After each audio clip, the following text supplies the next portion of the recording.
Hey, Kai, how you doing? I'm going well. How are you doing, Chester? Okay. Tell me something good. I'll tell you You in something good good. health?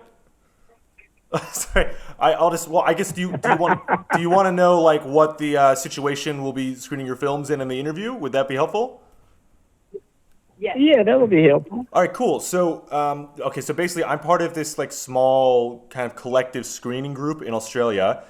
We before Mm-hmm. COVID, we were doing events in real life, as you'd imagine, and then since COVID, we've been doing online streams every week. I help out occasionally with more genre programming, so we do Mm-hmm. live streams. We do show films and interviews, and there was like a little festival over a weekend a couple of weeks ago. We've interviewed a lot of people, everyone from like Paul Schrader, who wrote Taxi Driver, to Charles Pinion, who did some shot on video stuff in the 90s. It's Cecilia Condit. Mm-hmm. So we've just been having like a big run of a variety of voices coming on the streams. It's been pretty cool. Hey, okay, that sounds like fun. Yeah, it is really fun. Yeah, it's a very good time, and people have been really appreciative of just like all the different stuff we've been showing. How are you doing today? Yeah. Okay. I heard you were gonna have a showing of which one of my films, Black Devil Doll or We were Tales thinking from the of QuadeaD Zone? we were Which one thinking of both, if that's all right. Yeah, that's fine. We thought That's that fine. we thought that the people usually at least when I saw Black Devil Doll, I immediately wanted to see Tales from the QuadeaD Zone. So we thought that Yep. most of the audience would have the same reaction. Yeah. Well, like before this Cobra thing went down, we were working on Tales of the QuadeaD Zone Part 2, Oh, you and were we've been working cool. on the dial. Yeah, so we're about 80% through with that, but it'll be a minute, I guess, before we can finish that. Uh, And we were working on doing a dial movie, mhm. another dial movie, you know. But in the process, all of that, you see what happened. You see what turned around and happened to us. Well, really, the world. Mhm. You know. So did you want to ask us any questions Yeah, about any of those movies? I would love to ask you some questions about the films. Yeah, that's all right. We can just well, I have a bunch, but we can just kind of vibe it out. How time goes, how you feeling? I'm really excited to hear that you're really close Mhm. to finishing the new Tales in the QuadeaD Zone. That'll be. I'm sure the people on the stream will love to hear that. Um, would you mind if we just Yeah. started kind of at the beginning of like, it's the early '80s. Like, where were you and how did you get the Yeah. idea to start making these movies? It started when I was really a little boy. I've always liked to tell stories. Hmm. We don't have too many. In the day we had the Sunday paper, and it had all the little cartoons, in it, the paper cartoons, from the newspaper. Hmm. And so I would take those together, and sometimes I put them together, and I make little stories out of them. And I'm showing to my brothers and sisters, since I'm being the oldest one, they'd sit down and watch. So I've always had a love and a fascination for telling stories. Hmm. Okay, so it really started, that part of it started me when I was very young. But when I sit down, I started writing Black Devil down. I wanted to make me a movie. I said, okay, I went to school first and get the technical part of the filmmaking stuff done. Then I said, okay, I need to write me something.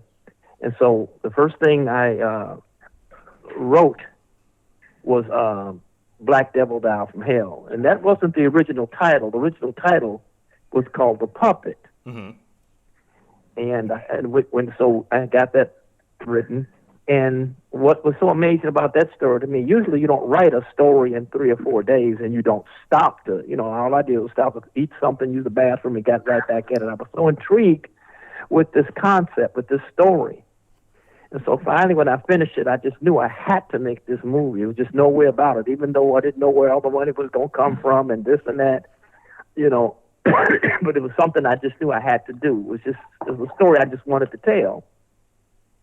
And so it was going to be one of the stories to make Black Devil Down from Hell was going to be one of the stories.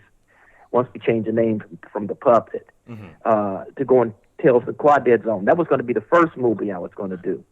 But once I started shooting Black Devil Down from Hell, it got to be long enough, like 65, 70 minutes. I said, whoa, this is a movie by itself. Yeah.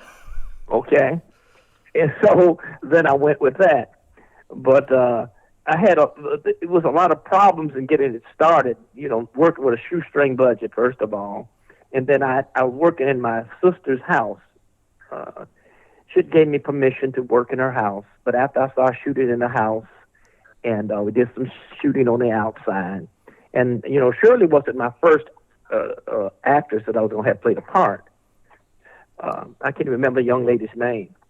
But anyway, when she saw, I kind of briefed her what the story's about, but when she saw how graphic it was going to be, she literally threw me out of her house. Oh, your sister did. So I had to my sister.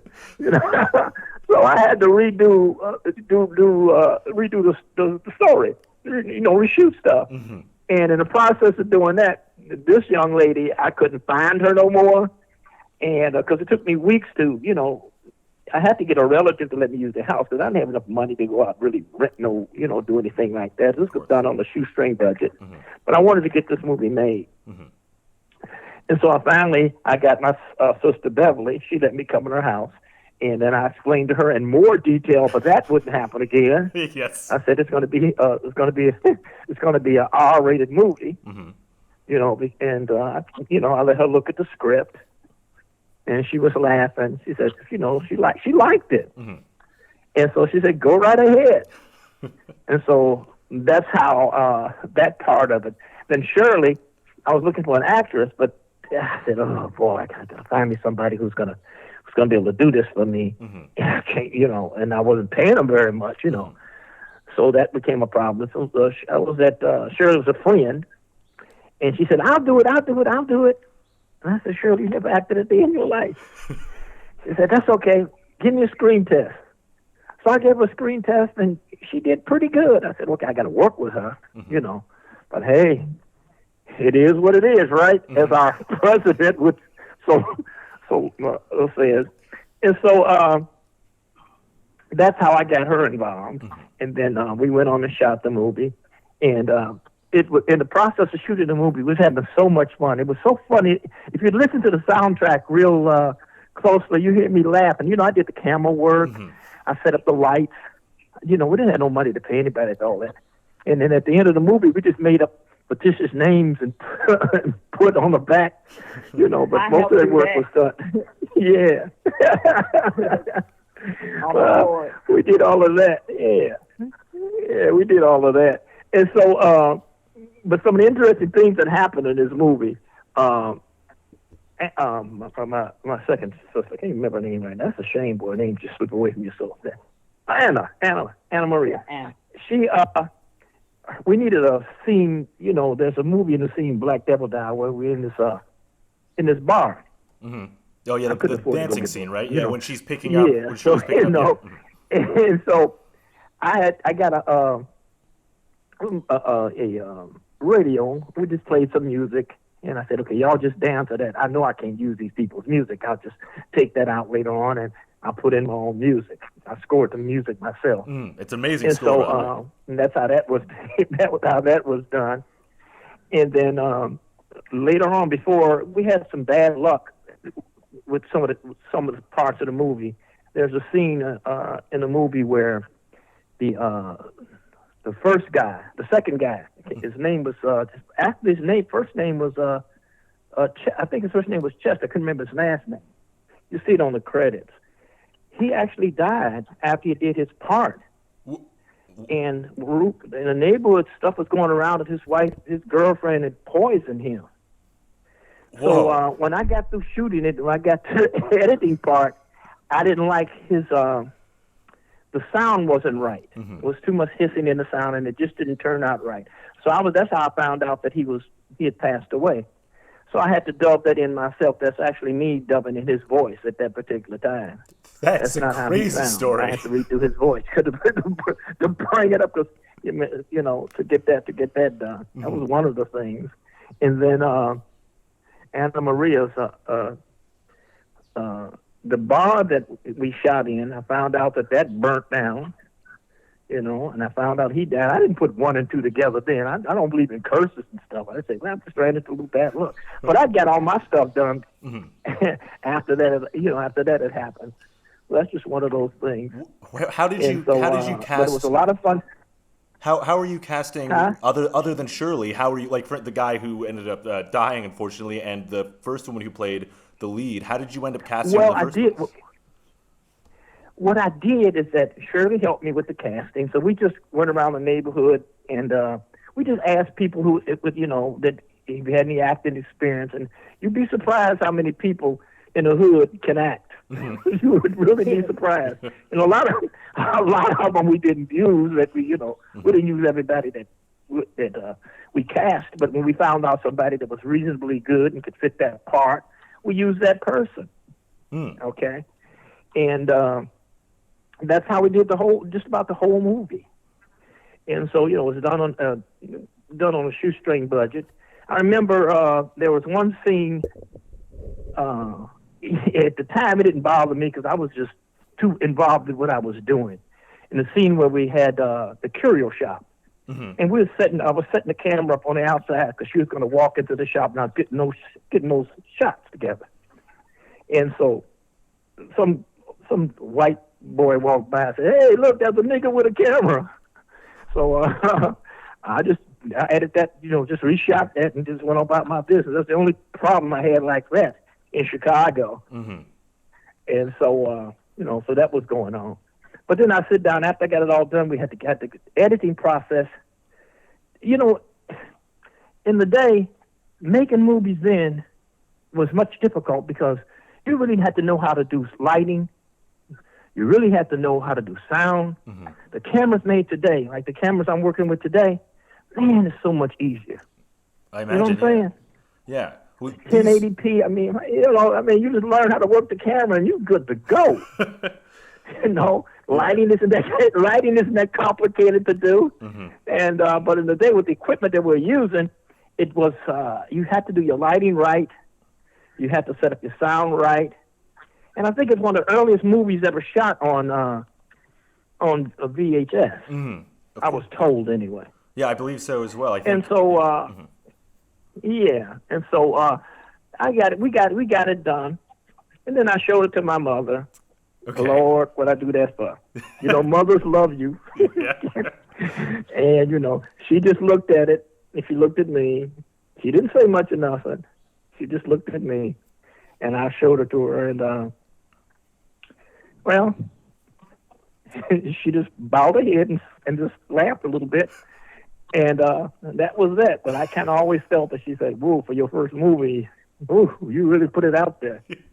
And I always want to kind of make the movies that I want to make. I never make movies for other people. I make them because of the movie I want to make. I think that's one of the reasons your films are so great. Is they feel so singular. Like there's no other movies like Black Devil Doll from Hell and Tales from the QuadeaD Zone. No, yeah, and the thing too that most people who make movies use storyboards. I don't use storyboards. I really, like a week before I'm going to shoot something, especially a short story, I just live that movie's in my mind all the time, all day.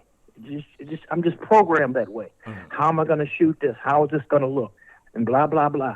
And I get it all worked out in my head, so I really don't need storybooks. I know that's probably, I don't know, nobody else would probably do it like that, but that's the way I do it. And then it just gives me an edge, and it prepares me, when I go on set to actually shoot. So that's one of the little things that I always do. And then when I do the music, I play them after I do the editing. I play the movie tons and tons of times. I can get a feeling for what kind of sound I want to put. And so that's the process in which I do that. And I do the theme songs. I usually do first, the ones for the front and the ones for the back. When the credits are rolling, then I go do all incidental music or any other music. Were you a musician from the start, or was that a skill you learned when you started filming? I did all of this on keyboard. Oh, it was a keyboard. So did you? I did all of the music. And so were you a musician before you started filming, or did you learn how to play the keyboard to do the music? You know what? I've learned how to play by playing the instrument. Just playing with it for a while, I learned how to play. Never no formal schooling. Yet I can sit down with a keyboard and play with it long enough until then I get into a rhythm, I get into a mood. Everything with me is feeling. And then I feel it. And then it just happens. I don't know any other way which to explain it. I just be in the zone. and it just happens. That's how I created the theme for Black Devil Down, and how I wrote did the theme for Tales from the QuadeaD Zone. Me and my brother actually did the singing for Tales from the QuadeaD Zone, but I wrote the music and I did the words. And once again, we had fun with that. Making movies is just so much fun for me. Yeah. And I really, it's my first love, and I never look at no, it's not. I do look at trying to make some money, but I mean, I know I'm never going to get rich doing it the way I do it. Okay, with the shoestring budgets, you know. But I still enjoy the process. I enjoy taking something that I wrote on a piece of paper and making it a visual audio experience. That is so amazing to me. Take an idea that you put on paper and then make it real. That process, to this very day, amazes me. You can kind of feel what I'm saying. Totally feel what you're saying. Absolutely. And So, I do it for the love of the work. I really enjoy making the movies, and I have this one thing in my head I always want to do. The first movie I made, I looked at it and I said, okay, I need to do some technical work. There were some technical things. My editing wasn't quite where I wanted it to be. So I said, okay, the next movie I'm going to get it technically superior to the first. Okay, and in every movie that I'll make, I'm always going to keep in mind I want to tell a story, and I want to continue to grow technically to make the movie better technically, and hopefully I'm telling a story that's interesting enough and to move on that way. The day that I can no longer do that, I just won't do it anymore. You know. Very fair. I just want, you know, and and I don't think I ever lose the love for making movies, and I miss that a lot, you know. But right now, that's where I'm at. I had to raise a family between the movies, and that took me not being able to, deal with that aspect of filmmaking because I wasn't going to make enough money to take care of no family. Of course. You understand what I'm saying? It's very much so the I had thing to you leave put that alone. so much but time it's always to put into been in me. But I did a lot of writing during those years. Okay. In fact, I got about, Well, you want to say something? I ask you other questions. Oh, okay. Well, no, I was just gonna say, you said so you wrote a lot of scripts in that time, though. You said. Yes, we have a lot of scripts written.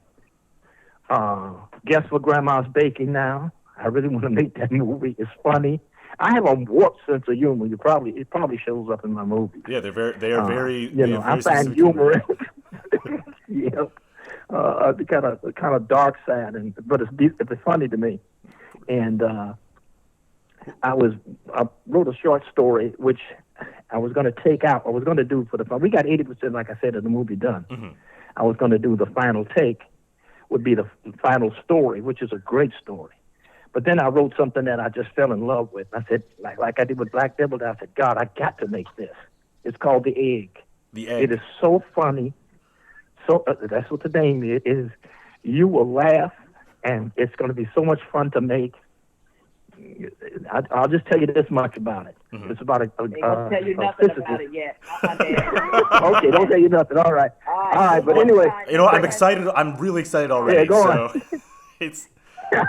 I'll just have to surprise you even better. My daughter But I tell you this, it's a very interesting movie. I'm very excited. I can't wait to get back to making that story. Oh, I'm That'll so be excited. the last one. And Tales from the QuadeaD Zone Part 2. And Joanna, you stopping from me hearing anything got me even more hyped up for it. Yeah.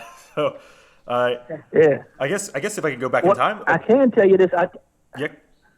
I do want to tell you the names of the other story. Mm-hmm. Oh, yeah, go on. Let him ask the question. Go on, Kai. Okay. I mean, can I find out the name of the stories now? Actually, I'm too curious. What are the names of the stories? No. Okay, I won't ask that. Ask your question. I'll move on. Okay, well then I'll go back. So, Black Devil Doll from Hell went well. You wanted to do you had some experience. How did the shoot for Tales from the QuadeaD Zone compare? Because you said you came out of it. I shot. Yeah, well, after I shot Black Devil Doll from Hell. Mm-hmm. I hadn't edited yet, so I went on to the next story, which would be The Brothers. Mm-hmm. I thought that those two movies would be long enough to make Tales from the QuadeaD Zone, which was going to be the first movie. But once I started editing Black Devil down, and I said, seen how long it was. I said, wait, this is a movie by itself. So then I put The Brothers on hold, which was going to be a tale, and when I do the second movie, I already had that one shot. Only had to do 2 more, and so that's how that particular thing came around. Good. And then once we got it shot, go on. No, sorry, you go on. You're probably going to answer what I was going to ask anyway. But please go on. Okay. So once we got the Black Devil down shot, we saw how long it was. Okay. And then we took the movie and we sold some copies. We took around once we got somebody who was going to pick the movie up. And I learned a lot of things about the movie business like that. And especially after I did the second one, after I did Tales from the QuadeaD Zone, I said I'll never make another movie that I don't have more input into where it goes and the financial aspect of it, because you're not going to make, you have to cut the middleman out. So me and my daughter formed a company, Erie Vision, and that's how we're going to be doing movies, and anything that we do from now on will be done through that. And she takes care of all of that. I just get the movies made, and she'll get it, all of that done. Absolutely, so that makes sense. It frees me up, yeah. To just do all the creative things, and then she takes care of all of the hard stuff. She asks me. Well, how did you first how to distribute the movies in the first place? That caused you so much trouble. I read somewhere that you sold them directly to video stores. Is that right? Yeah, I did. Yeah, I did some of that, but I did that after I think the company was Hollywood. I think it was Hollywood. A guy named Larry Fine. So I signed a deal with him, and he never paid me right. So I told him, look, send me some movies, and I'm going to distribute them in my neighborhood, in my city. And, and that's what I did, to make some extra money. I think I sold them for $39, $95, maybe, something like that. And then, took that money and helped me to work on Tales from the QuadeaD Zone. So me and Shirley went in our car and went to all the video stores, and and that's how that part of it got started. Did the video stores respond well? Were they keen on buying these horror films? Yes. Some of the stores would call me back and say, "Look, we need. Can you give us 1 or 2 more copies?" Oh wow, that's amazing. And then I had one guy told me that he couldn't keep the movie. Every time it come in, it would go out. Wow. And so that was good. We took encouragement from that. So that's how that went. Now, when it came to Tales from the QuadeaD Zone, it was more technically. I was more involved with the technical part after I had the stories where I felt comfortable with telling these stories. Okay, and so it was the technical part. I wanted to make sure I did a superior job technically, but also keeping track of the story. So those are the 2 elements that I always try to work on. Tell a story properly. Don't be afraid to tell your story. And if people don't like it, they don't like it. You're not really making it for people. You're making it. You'll make a better movie if you're making this kind of movie you want to see. So if I ever try to make a movie just saying, "Oh, I want to make a movie for this people. Oh, I want to make these people," I'd probably mess up. I've got to make the movie that I want to see. That, to me, that's my edge. 100%. Okay. But it would be fun one day to make a movie where you didn't have to worry about the money. You know what I'm saying? Of course, yeah. Because sometimes you write something. Sometimes I write something, and then after I write it, I said, okay, I got to rewrite this if I'm going to make it, because in this form, it'll be too expensive for me to get done. But I still tell the story. So that's a thing that you have to worry with. And when I see people paying $200 million to make a movie, I say, my God, $5 million, and I can make, a hell of a movie. Yeah, right, of course. There's so much this big money on it. Like, give some us. Oh, yeah. You know what I'm saying? Maybe even $1 million, depending on the story. Sci-fi movies, I know it's going to take more effort. You're telling stories like that, but so that's what you got to always worry with when you're writing. You got to say, okay, you won't go first. When I write, I just write what's on my mind, and then after I get through, I look at it and say, okay, I can't do that. I got to take that out. But as long as it doesn't affect the story, a lot of the things would be of the places you're going to shoot at, you know, and some of the angles you'd like to get in the air, you know, and stuff like that. And, you know, it's just a lot of technical stuff. And also, it would be nice to work with people who are, you know, named stars. But then, you know, hey, that's okay. And the other thing that stands out of my mind, this truly stands out of my mind. My brother Keith, he was in The Brothers. You know that scene in the? Have you seen the movie, right? Yes, I've seen both of them. Yes, multiple times. Okay. Then the scene in the bedroom with my brother. My brother, it took a long time and a lot of work to get that right. Okay. I see my daughter's answer because you know my brother.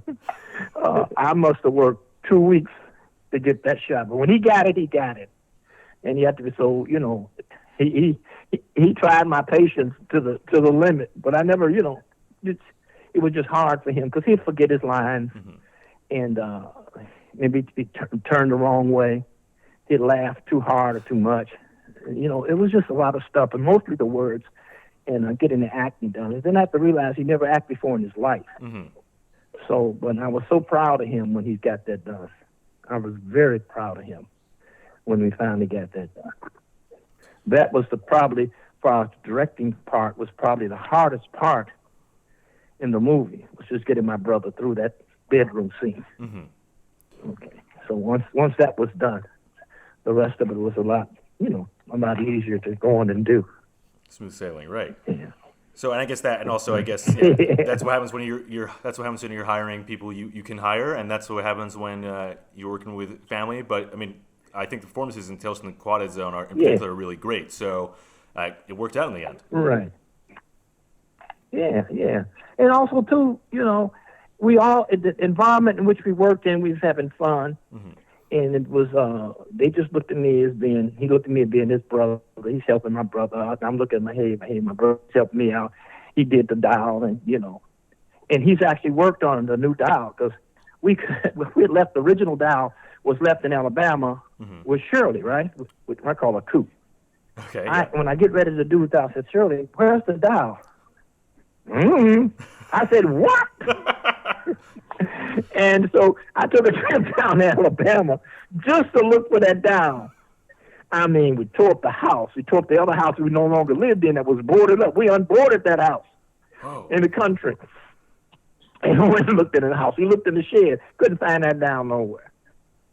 So then, in the process, now we got to make another dial. We couldn't find the dial's head, on the internet or any hobby shop. You were thinking that someone had figured out where it was. To fit that dial.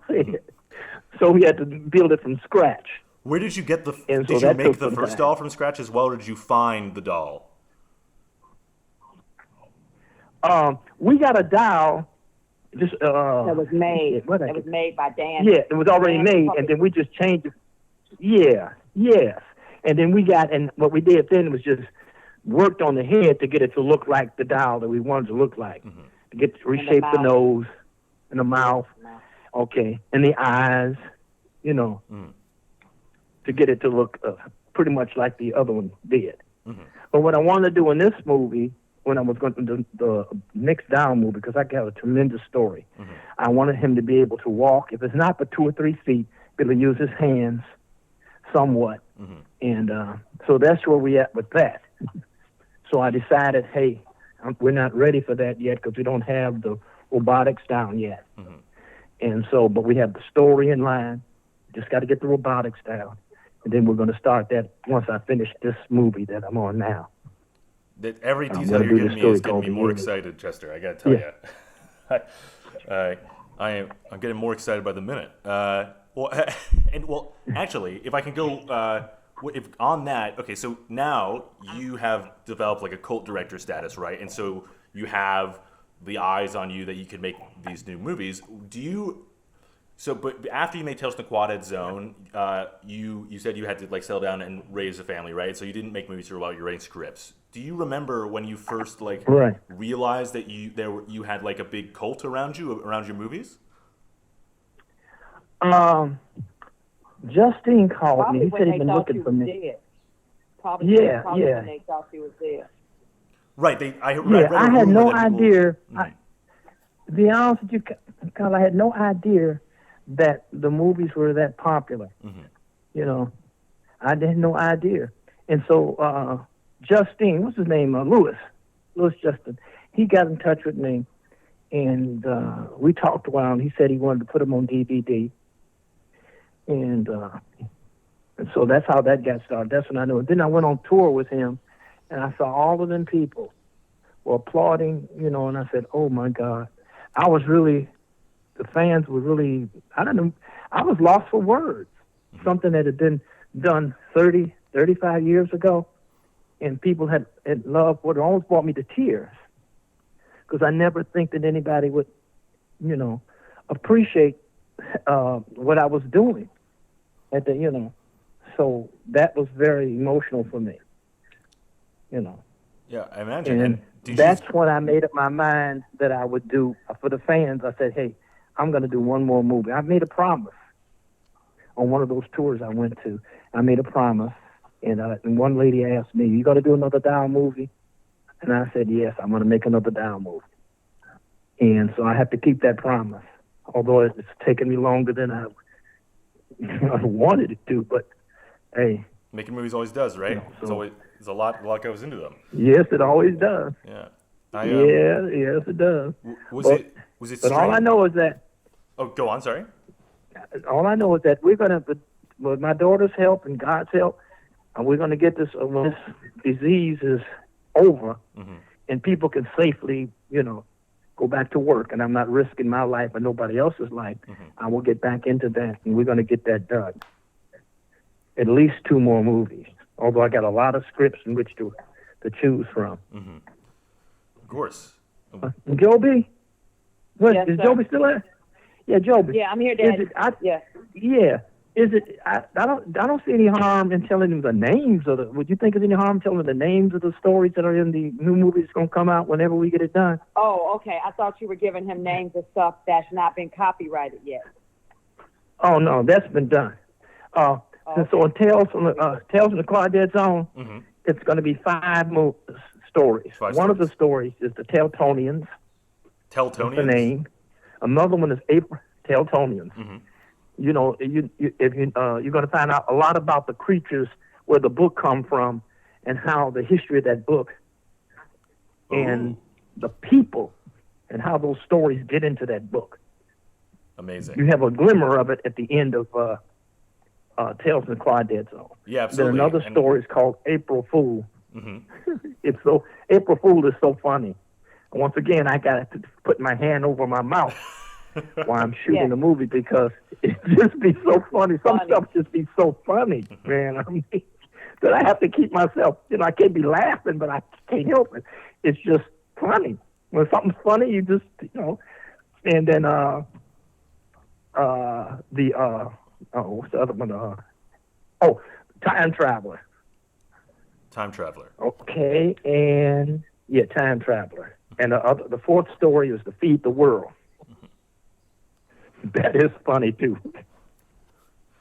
And then the Egg.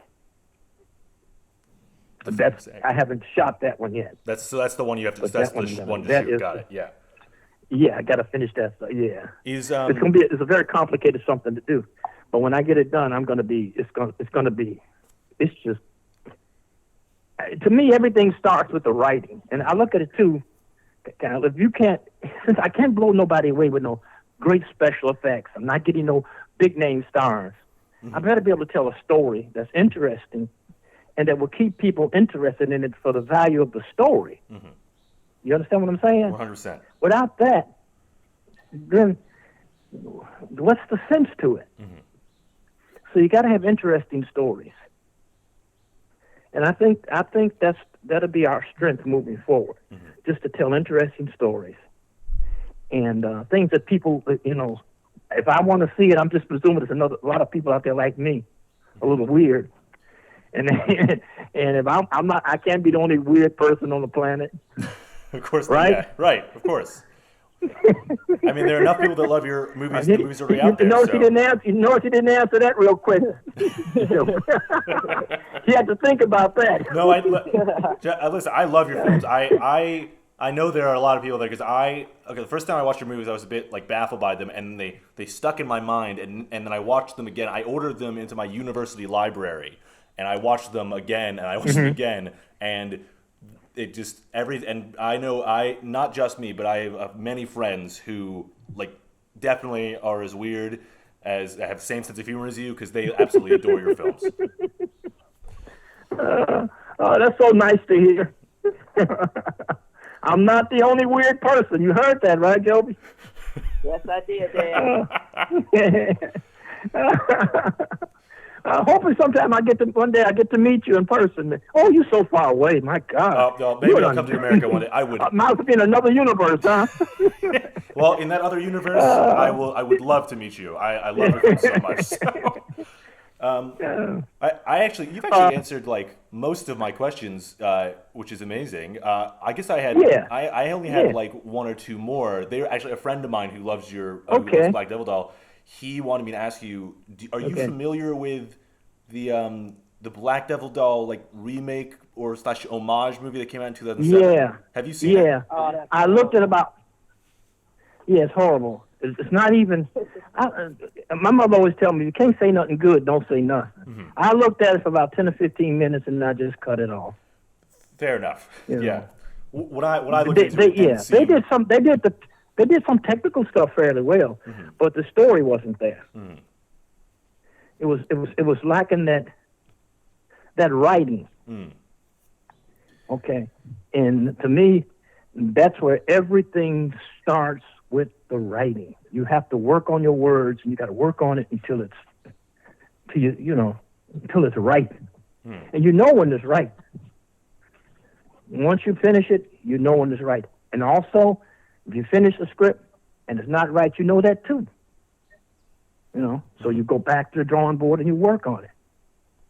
Absolutely. Until you got it till I got it where, hey, I want to make this. Mm-hmm. Yeah. Absolutely. You had any other questions? Yeah, I had I think one more, which then goes back to the last one, which is if we go all the way back to the start.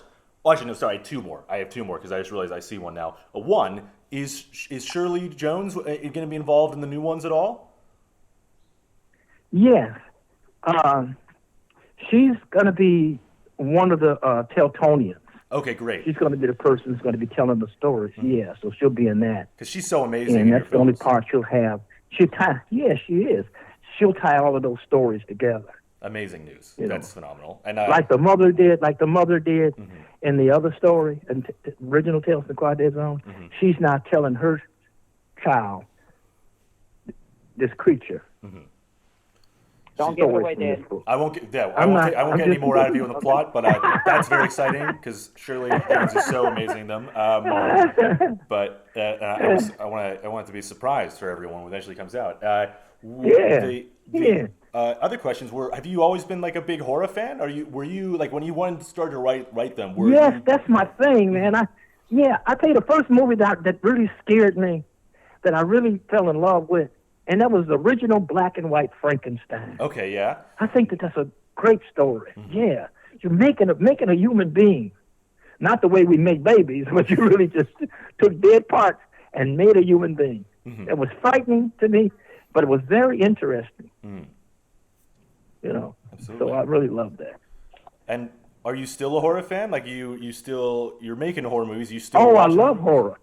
Yeah, I love horror, but I think horror movies today have kind of lost their way. There's so much unnecessary violence, unnecessary.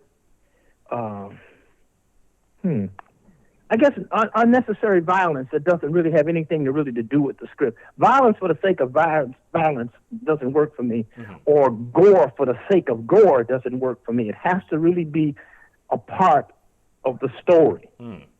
So I see a lot of horror movies that are just doing it for shock value, and and that to me doesn't make a good horror movie or a good movie or anything. Mm. For you, it all comes back to the story and the meaning. There's no flash for you, right?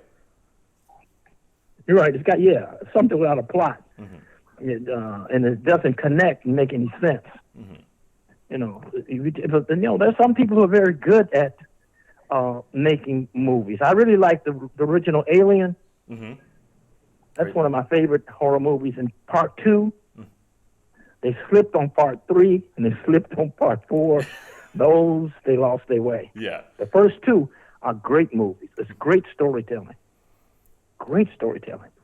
And I think you liked Jordan Peele's movie. Wasn't that one that you and I talked about? Which one? One of Jordan Peele's, something that Jordan Peele made that you said that you liked. I can't remember, but those are my 2 favorite horror movies. Because Jordan Peele made Us and Get Out. I liked the original. You know something? Another person I really admired when he first started out, and that was John Carpenter. I don't particularly care for slasher movies for the sake of slasher, but he did some stuff that I thought was kind of interesting. Some other movies I thought that were interesting. Christine with the Car was good. He lost his way, I guess, when he got to those big budgets and the money got in the way, and maybe other people were getting in. That's another thing, Cal. I'd have to have control over the movie because I want to make the movie I want to make. And when you're using other people's money and other people get involved, you might not be able to do that. So that's another thing that I think that will probably keep me from really being monetarily successful. Is that? Well, especially now, it's become harder and harder. Don't get me wrong. I love money like the next person. I'm not saying that. But I don't want to give up the creative ability to make the movie that I want to make. If I can ever find somebody who has some money and will let me make the movie I want to be made, that'd be a marriage in heaven. I very much appreciate that dream of that marriage. I feel it. I think that's basically all I got. I mean, I can ask you questions for hours, but that's basically okay for now. Cal, I've had a ball talking to you. Okay. Same here. Thank you so much for talking to me. It's been maybe amazing. Someday. I didn't hear you. I mean, honestly, Chester, you're one of my heroes. I love your movie so much, and I think what you did on a shoestring budget is really incredible and stood the test of time. So it's been really an honor talking to you. Thank you so much. Okay, thank you. Okay. All right. Bye-bye. Have a lovely rest of the day. You too. Hey, Joby? Yes, Kai. Is that it? Yep, that's it. That's phenomenal. Thank you so much, have a good one.